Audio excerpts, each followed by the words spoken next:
Parece mentira que algunos echen por tierra lo nuestro.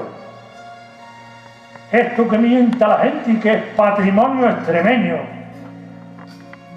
Dentro de aquellas raíces que nos hicieron un pueblo, debíamos de defender las hablas de aquellos tiempos que nos trajeron del norte los pastores y cabreros asturianos y leoneses, que echaron a este suelo la hondura y la simiente de este pueblo, duro y recio. Parece mentira que algunos echen por tierra lo nuestro.